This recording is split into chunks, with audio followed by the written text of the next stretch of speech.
নতুন একটি ফোন কিনবেন ভাবছেন তাহলে কিনতে পারেন টেকনো ক্যামন 13। এই ফোনটা অলরেডি মার্কেটে লঞ্চ করেছে। তো চলুন ভিউয়ার্স এই ফোনটির ফুল স্পেসিফিকেশন, এই ফোনটির ক্যামেরা, ডিসপ্লে এবং প্রাইস সম্পর্কে জেনে আসি। তার আগে যারা এখন পর্যন্ত আমাদের চ্যানেলটি সাবস্ক্রাইব করেননি, প্লিজ সাবস্ক্রাইব আওয়ার চ্যানেল। এই হলো আমাদের ক্যামন 13 5G ফোনটির বক্সটি আনবক্সিং করার সাথে সাথে আমরা কিন্তু পেয়ে যাব আমাদের কাঙ্ক্ষিত ফোনটি, ব্ল্যাক কালারের কেস, কিছু ডকুমেন্টেশন, 70 ওয়াটের একটি ফাস্ট চার্জার এবং টাইপ সি চার্জিং কেবল, এবং বক্সের মধ্যে কিন্তু একটি তারা গ্লাস প্রোটেক্টর প্রোভাইড করছে। ফোনটির look and bill quality just অসাধারণ।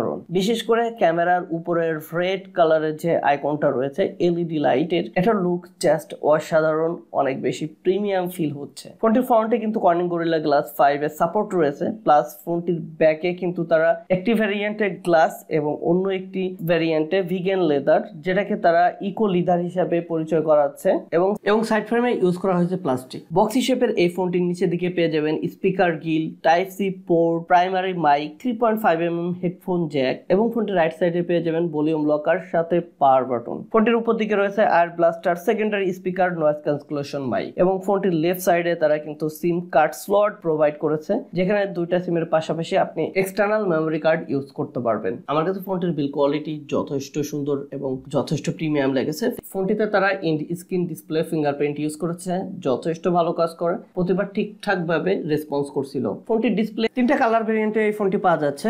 একটি ব্ল্যাক কালারের, বাট তারা আদর করে নাম দিয়েছে আইসল্যান্ড বাসেলটিক ডার্ক, একটি ইউনিসল্ট হোয়াইট কালারের এবং অন্যটি সাহারা সেন্ট ব্রাউন কালারের। ফোনটির ডিসপ্লেতে থাকছে 6.78 ইঞ্চির একটি ফুল এইচডি প্লাস ডিসপ্লে, যার রেজলিউশন থাকছে 1080x2436 পিক্সেল, 300 ppi ডেনসিটি।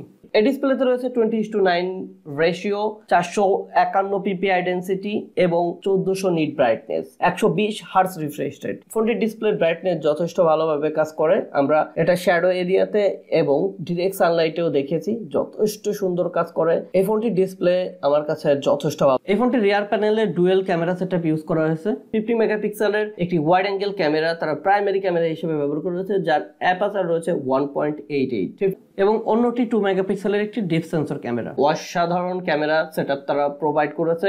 আমরা এই ফোনটিতে বেশ কিছু ছবি তুলেছিলাম, ছবির কোয়ালিটি জাস্ট অসাধারণ। আমরা এই ফোনটির ছবিগুলোতে যথেষ্ট ভালো ব্রাইটনেস পেয়েছি, ডিটেলস এবং শার্পনেস যথেষ্ট ঠিকঠাক ছিল ডে লাইট কন্ডিশনে, প্লাস আমরা নাইট মোডেও বেশ কিছু ছবি তুলেছি, নাইট মোডের ছবিগুলো যথেষ্ট ঠিকঠাক পেয়েছি। এছাড়া পোর্ট্রেটের ছবিগুলো যথেষ্ট ঠিকঠাক ভাবে রেজাল্ট দিচ্ছিল। এই ফোনটির ব্যাক ক্যামেরা দিয়ে আপনি সর্বোচ্চ 4K রেজলিউশনের ভিডিও রেকর্ড করতে পারবেন। এই ফোনটির ফ্রন্টে ইউজ করা হয়েছে 50 মেগাপিক্সেলের একটি সেলফি ক্যামেরা, যার অ্যাপারচার রয়েছে 2.45। এটা একটা ওয়াইড অ্যাঙ্গেল ক্যামেরা, যে কারণে এই ফোন দিয়ে আপনি যখন ছবি তুলবেন ছবির ব্রাইটনেস যথেষ্ট ঠিকঠাক পাওয়া যায়। এছাড়া প্রত্যেকটা ছবির ডিটেলসও ঠিকঠাক ধরে রাখতে পারছে। প্রতিটা সেলফিতে আমরা শার্পনেস এবং ডিটেলস ঠিকঠাক লক্ষ্য করেছি। এই ফোনটির ফ্রন্ট ক্যামেরাতে কিন্তু আপনি 4K রেজলিউশনের ভিডিও রেকর্ড করতে পারবেন। ফোনটির অপারেটিং সিস্টেম হিসেবে থাকছে Android V14, custom UI iOS।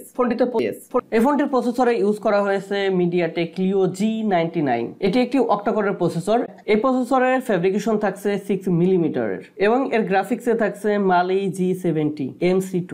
এই ফোনটিতে আমরা বেশ কিছু গেম খেলেছিলাম, যথেষ্ট গেমিং রেজাল্ট ভালো পাওয়া যায়। আমরা এই ফোন দিয়ে পাবজি, ফ্রি ফায়ারের মতো গেম খেলে দেখেছি, যথেষ্ট ভালো রেজাল্ট পাওয়া যায়, এবং আমরা এই ফোনটিতে লং টাইম গেম খেললে তেমন কোনো হিটিং ইস্যু লক্ষ্য করিনি। এছাড়া ফোনটিতে তেমন কোনো হ্যাঙ্গিং বা ল্যাগ লক্ষ্য করা যায় না, গেম যথেষ্ট স্মুথলি প্লে হয়, আমরা যথেষ্ট ভালো রেজাল্ট। এই ফোনটি দুইটা ভেরিয়েন্টে বাংলাদেশ মার্কেটে লঞ্চ করেছে, 8GB RAM 256GB স্টোরেজের এবং 12GB RAM 256GB স্টোরেজের। 8GB RAM 256GB স্টোরেজের যে ভেরিয়েন্টটা বাংলাদেশ মার্কেটে পাওয়া যাচ্ছে, সেই ফোনটির বাংলাদেশ প্রাইস রয়েছে 24,999 টাকা, এটা অফিসিয়াল প্রাইস। এবং 12GB RAM 256GB স্টোরেজের যে ভেরিয়েন্টটা বাংলাদেশ মার্কেটে পাওয়া যাচ্ছে, সেটার প্রাইস রয়েছে 29,999 টাকা। এই প্রাইস অনুযায়ী এই ফোনটা ঠিকঠাক আছে কিনা অবশ্যই কিন্তু কমেন্ট করে জানাবেন।